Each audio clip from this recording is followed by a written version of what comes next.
Morning students. Last class में हम assignment की क्वेश्चंस कर रहे थे। उसमें एक एग्जांपल था फ्लाइट वाला। उस एग्जांपल में आपको दिक्कत आ रही थी, तो वो एग्जांपल आज मैं एक्सप्लेन कर रही हूँ। देखिए, उस एग्जांपल में ये कह रहा है कि फ्लाइट्स है, एक तो दिल्ली टू जयपुर जाती है और एक जयपुर टू दिल्ली है। ठीक है, उसमें यह है कि दिल्ली से जयपुर जो फ्लाइट जाती है वो 7 AM पे डिपार्ट करती है, 8 AM पे अराइव होती है जयपुर पे, फ्लाइट नंबर 1। इसी तरह फ्लाइट नंबर 2 का शेड्यूल, 3 का शेड्यूल और 4 का शेड्यूल। जयपुर टू दिल्ली जो उन फ्लाइट्स का नंबर है 101, 102, 103, 104। ये जैसे 8 AM पे डिपार्ट करती है, 9:15 AM पे दिल्ली अराइव करती है। इस तरह से ये इन फ्लाइट्स का शेड्यूल दे रखा है। अब कोई भी जो आपका फ्लाइट को लेके जाने वाला पर्सन है, पायलट है, उसको मिनिमम 5 आवर स्टे करना जरूरी है एक डेस्टिनेशन पे। जैसे जयपुर पहुंच गया तो जयपुर पे 5 घंटे से पहले वो वापस दिल्ली के लिए नहीं जा सकता। एटलीस्ट 5 आवर का वो रेस्ट करेगा। ठीक है, तो अब अपने को इस क्वेश्चन में ये बताना है कि फ्लाइट नंबर जो Delhi to Jaipur flight number 1 आई, वो जयपुर से 101 को, 102 को, 103 को या 104 को लेके जाए। टू को जो लेके आया वो वापस 101 को लेके जाए, 102 को लेके जाए, 103 को लेके जाए या फिर 104 को लेके जाए। अपने को इस तरह से इसको सेटल करना है या असाइन करना है इस तरह से कि जो मिनिमम आपका लेओवर आ रहा है, जो टाइम आ रहा है, स्टे टाइम आ रहा है, वो मिनिमम रहे उनका। ठीक है, तो इसके लिए सबसे पहले अपन 2 टेबल बनाएंगे जो कि बुक में बना रखी है। वो टेबल ही मेन है कि टेबल किस तरह से बना रखी है वो आपको समझ में नहीं आ रही है। ठीक है, तो टेबल बनानी है। देखो, ये 1 2 3 4, 101, 102, 103 और ये 104।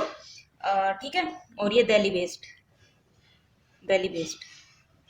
ठीक है, अब दिल्ली वाली फ्लाइट को देखो क्या हो रहा है कि 7 AM पे डिपार्ट करती है फ्लाइट नंबर 1 और 8 AM पे अराइव हो जाती है। ठीक है, और वापस अगर ये 1 वाला 101 को लेके जाता है तो 8 AM से वापस इसको 8 AM पे निकलना है। यानी कि वो रुक तो सकता ही नहीं है। स्टे टाइम कितना हो गया उसका, 0 हो गया, लेकिन उसको मिनिमम 5 आवर का स्टे करना है। इसका मतलब 1 वाला 101 को अगर लेके जाएगा तो वो नेक्स्ट डे लेके जाएगा, यानी कि 24 आवर्स के लिए वो जयपुर में स्टे करेगा। बात समझ में आ रही है? क्योंकि 8 AM पे अराइव हो गया था, अगली बार उसको वापस 8 AM पे ही निकलना है, तो 8 AM पे वो नहीं जा सकता क्योंकि मिनिमम 5 आवर स्टे करना है। ठीक है, तो फिर उसका जयपुर में स्टे टाइम कितना हो गया, 24 आवर्स हो गया।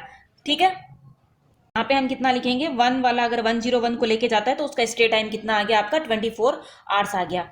इसी तरीके से 1 वाला अगर 102 को लेके जाए, 102 कब डिपार्ट हो रही है, 8:30 AM पे, जबकि ये 8 AM पे अराइव हुआ था, तो यानी कि सिर्फ इसके पास में हाफ आवर है स्टे का, जो कि एडमिसिबल नहीं है। उसको कितना रुकना जरूरी है, 5 आवर रुकना जरूरी है, एटलीस्ट 5 आवर्स। यानी कि वो अगले दिन 8:30 AM पे इसको ले जा सकता है, तो वो कितना स्टे होगा, 24.5 आवर हो गया।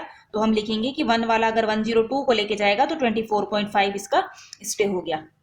इसी तरह से 1 वाला अगर 103 को लेके जाता है तो 8 AM पे अराइव कर जाता है, ये 12 नून पे यहाँ से डिपार्ट करती है, यानी कि 4 आवर का स्टे हो गया। अपने को मिनिमम 5 आवर चाहिए, यानी कि ये भी पॉसिबल नहीं है, तो नेक्स्ट डे 12 नून पे अगर ये ले जा सकता है तो इसका स्टे कितना हो गया, 12, 24 और 4, यानी कि 28 आवर्स का हो गया।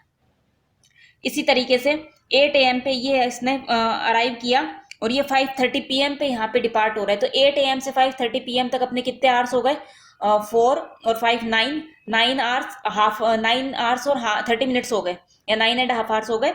तो 9.5 आवर्स पॉसिबल है क्योंकि मिनिमम 5 आवर का स्टे हो गया उसका, तो यहाँ पे अपना आ जाएगा 9.5 आवर, यानी कि 9.5 आ गया।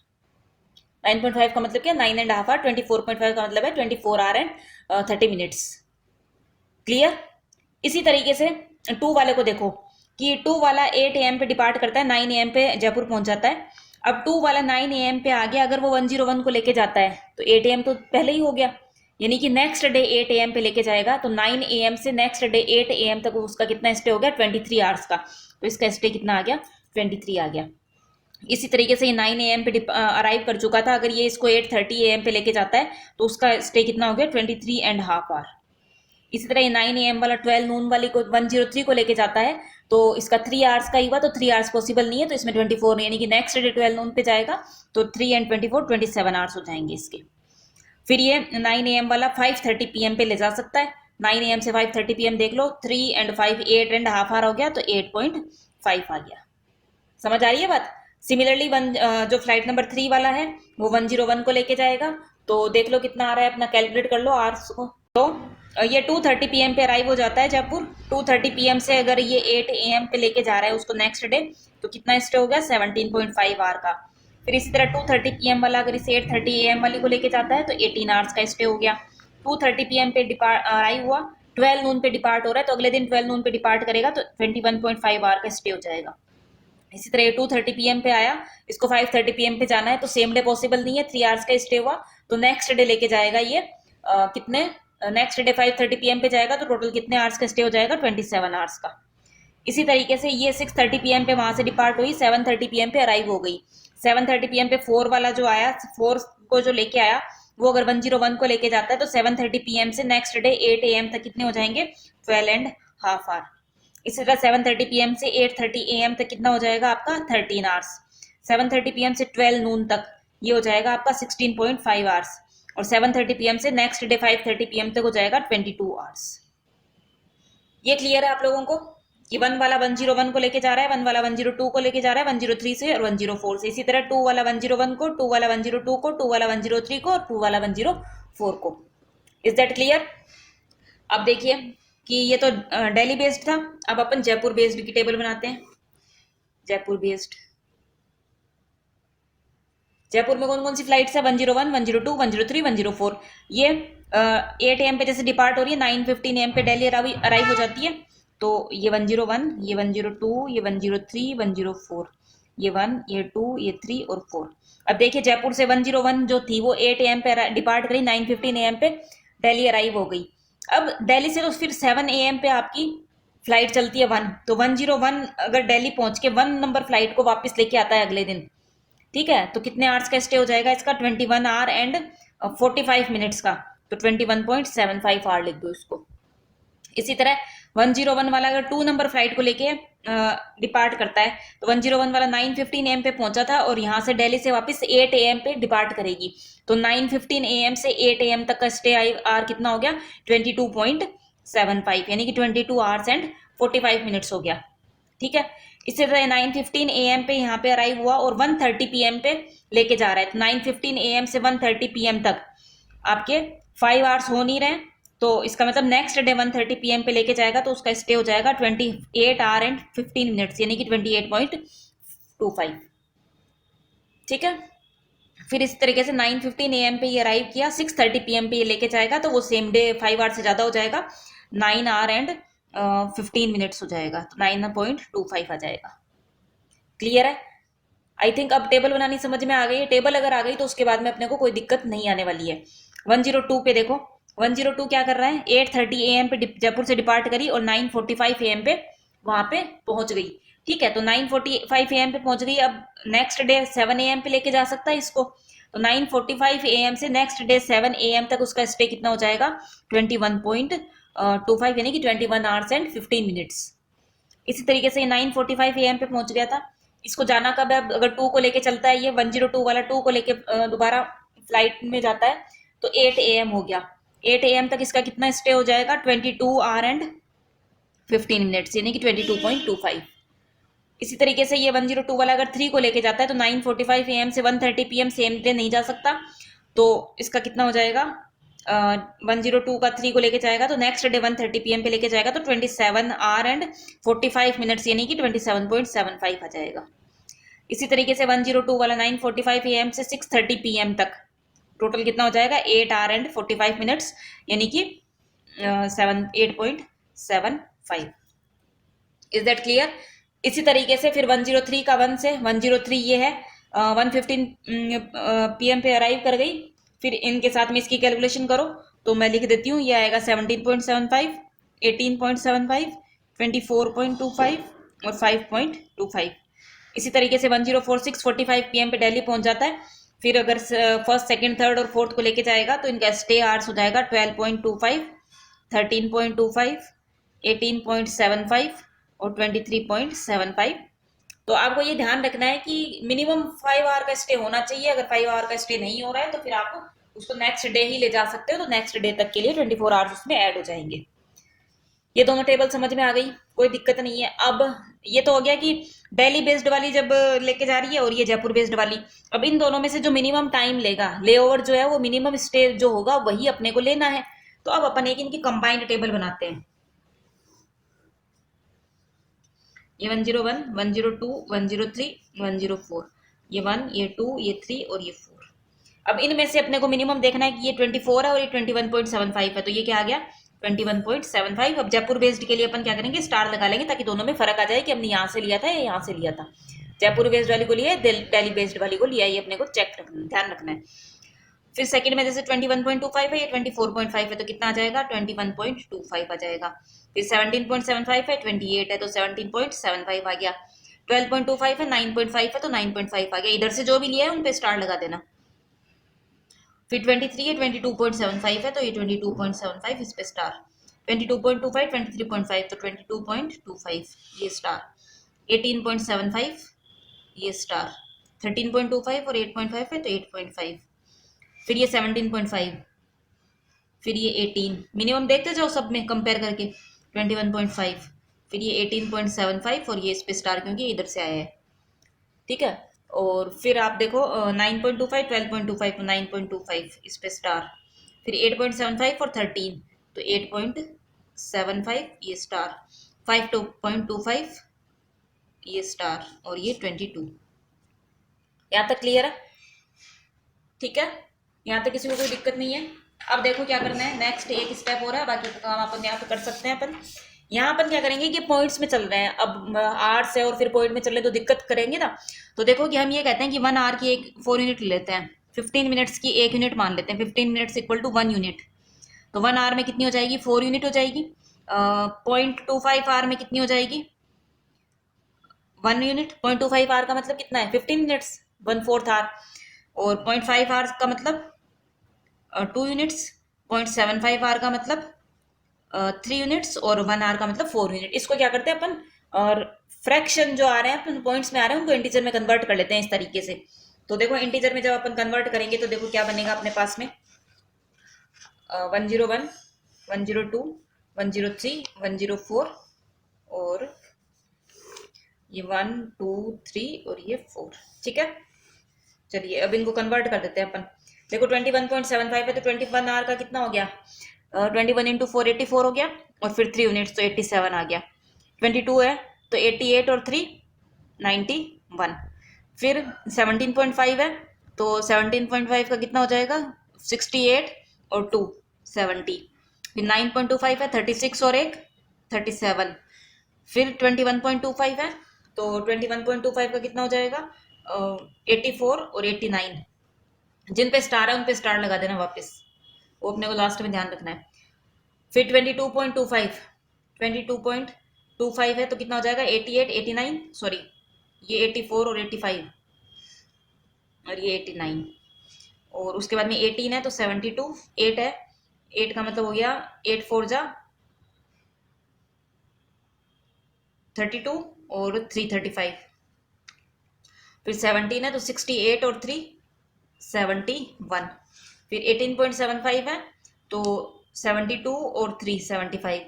फिर 21.5 है 105 और 2 107, सॉरी 21 है तो 84 और 2 86। फिर 5.25 है तो 5 4 20 21। फिर 9.5 है तो 36 37 38। फिर 32 34। फिर 72 और 3 75।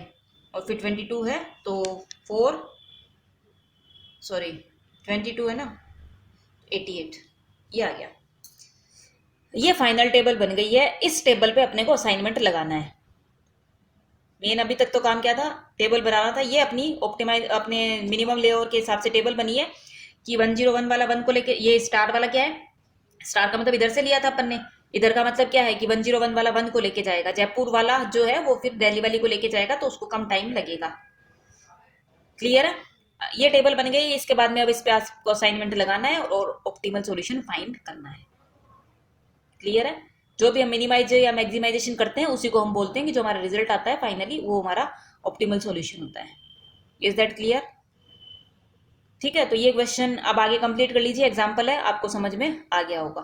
ठीक है, फिर एक क्वेश्चन है, a company is faced with the problem of assigning 6 different machines to 5 different jobs. The estimated costs are given as follows. Solve to minimize total cost. Simple है, कुछ भी नहीं है। एक दे रखा है कि 5x6 का है तो अनबैलेंस्ड है तो उसको बैलेंस कर लेंगे, ये तो इसमें कोई इशू नहीं है। ठीक है, तो आप सोच रहे होंगे कि मैं ये क्वेश्चन क्यों बता रही हूँ।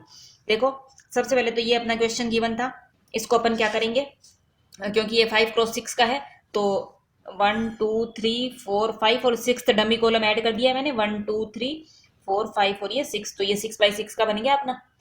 अब क्या करेंगे, रो रिडक्शन लगाएंगे। ठीक है, रो रिडक्शन लगाएंगे तो देखो सब में जीरो है तो रो रिडक्शन की टेबल सेम आ जाएगी। फिर कॉलम रिडक्शन लगा दिया, फिर जीरो असाइन किए। जीरो जब मैं असाइन कर रही हूँ तो पहली टेबल में मेरा काम नहीं हो रहा है, तो लाइंस से अपने को कवर करना है, फिर वही मिनिमम एलिमेंट को चूज करना है और फिर सब में से माइनस करना है। ठीक है, यहाँ तक भी कोई दिक्कत नहीं है। इसके बाद भी टेबल बन गई।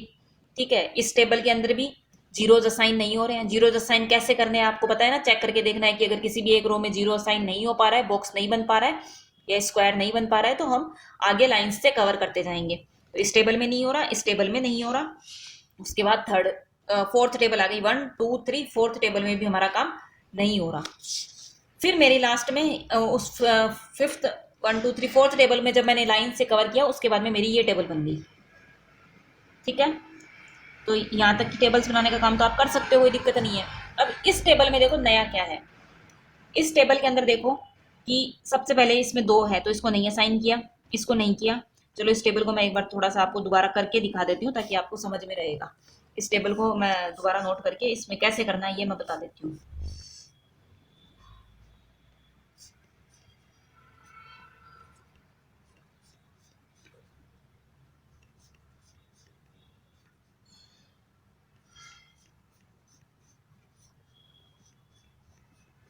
अब इसको छोड़ दो। ठीक है, ये टेबल है मान लो। ठीक है, लास्ट जो फाइनल टेबल बनी है ये, अब इस पे करके देखना है अपने को जीरो असाइन हो रहे हैं कि नहीं हो रहे हैं।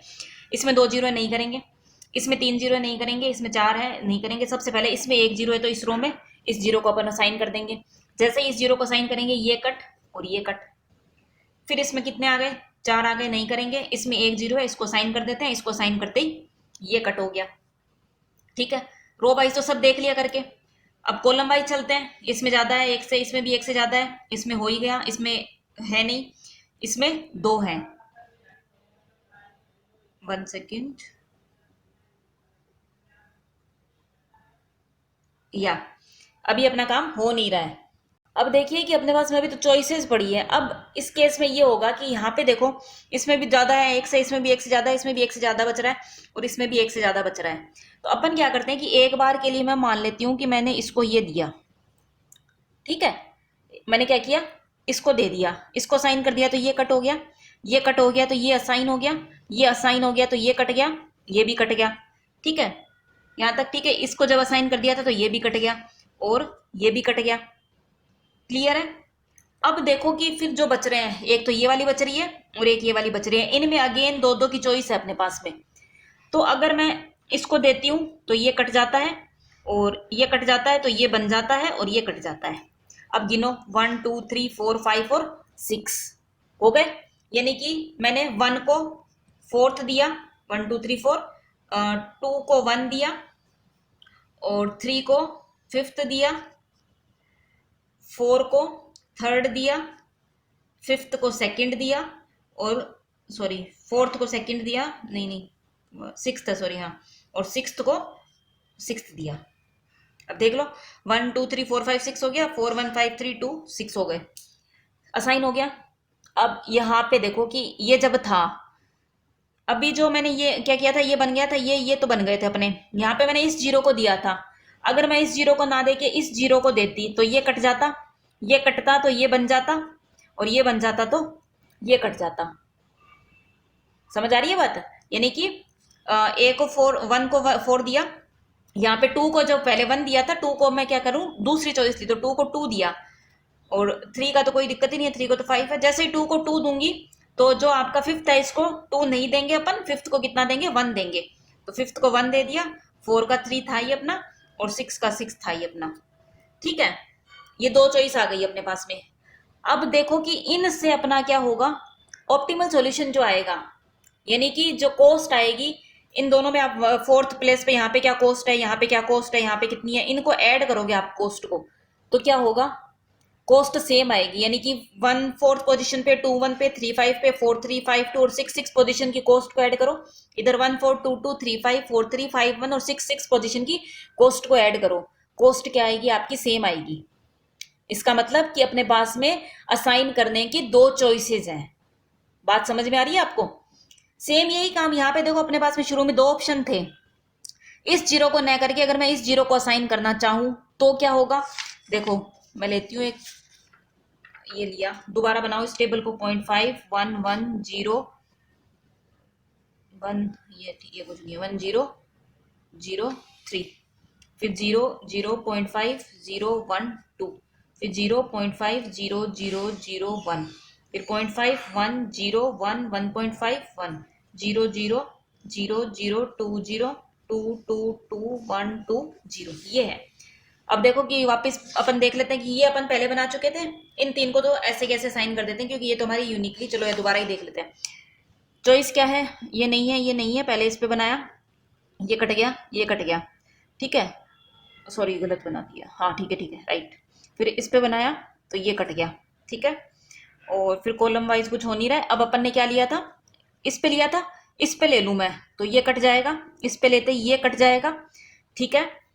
और फिर चलो अब देखते हैं, चॉइस देखते हैं कि इसमें 3 रह रहे हैं, इसमें 2, कॉलम वाइज एक बार और चेक कर लेते हैं कि कॉलम वाइज कुछ बन रहा है क्या। इस कॉलम में बन गया, इसमें बन गया, इसमें ज़्यादा है, इसमें बन ही चुका है, इसमें भी ज़्यादा है और इसमें भी ज़्यादा है, ना तो कॉलम वाइज बन रहा ना रो वाइज बन रहा, ठीक है।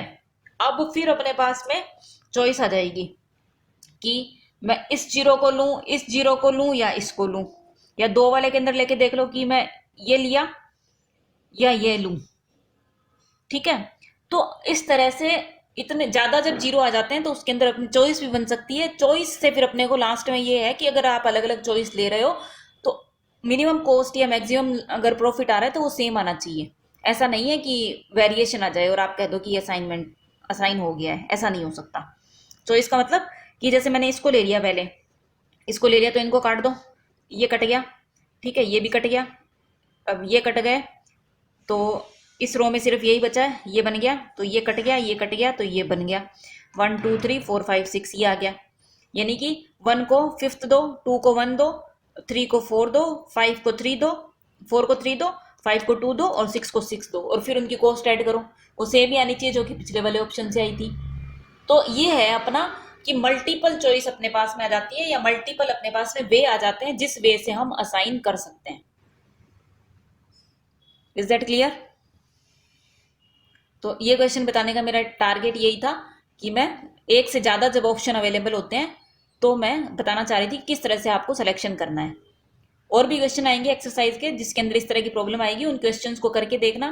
फिर कोई डाउट होता है या किसी क्वेश्चन का आंसर मैच नहीं होता है तो आप डिस्कस कर सकते हैं। ऑफलाइन क्लासेस के लिए, प्रैक्टिकल के लिए आप आ ही रहे हो, जिस किसी को भी कोई भी डाउट है वो कभी भी आप आके डिपार्टमेंट में पूछ सकते हो।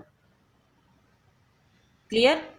तो चलिए क्वेश्चंस करके रखिए, नेक्स्ट क्लास में मैं आपको असाइनमेंट के सारे अच्छा एक और वेरिएशन टाइप का क्वेश्चन है, एक अलग टाइप का क्वेश्चन है, वो मैं बता देती हूँ। अगर कहीं पे आपको ये कह दिया, जैसे मान लो कि 1 2 3 4 है और ये ABCD है, कई जगह कह दिया कि ए जो है वो 1 पे नहीं जा सकता, या ए को आप 1 वर्क, ए को एक पहला काम करना आता ही नहीं है, या ए जो है फर्स्ट मशीन पे काम करना नहीं जानता है, तो इसको अपन फर्स्ट मशीन असाइन नहीं कर सकते। उस केस में आपको क्या करना है कि अगर कहीं रेस्ट्रिक्शन आपको है तो आप उसकी जो वैल्यू है, कॉस्ट है, वो क्या ले लो, इनफाइनाइट ले लो, क्योंकि इनफाइनाइट तो बहुत बड़ी संख्या है, लार्ज नंबर है, तो उसमें से अगर आप minus row reduction, column reduction करोगे तो इस पर कोई फर्क नहीं पड़ेगा। इनफाइनाइट माइनस, जैसे मान लो कि ये 2 है, ये 3 है और ये 4 है, रो रिडक्शन करोगे तो इनफाइनाइट -2 आएगा तो उसको इनफाइनाइट ही लिखेंगे।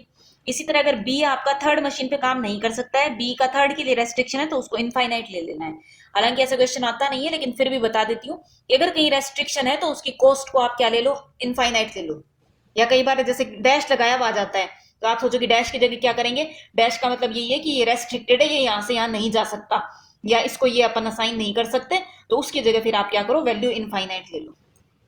ठीक है, अब सब तरीके के क्वेश्चंस हो गए हैं अपने, इन क्वेश्चंस को करना है, एक्सरसाइज करनी है, एग्जाम्पल करने हैं, फिर कोई डाउट है तो अपन डिस्कस करेंगे, कभी भी डिपार्टमेंट में आ सकते हो या लाइव क्लास में पूछ सकते हो। और नेक्स्ट क्लास में प्रैक्टिकल रिकॉर्ड में काम कैसे करना है ये मैं बताऊंगी, उसको ध्यान से देखिएगा और रिकॉर्ड में काम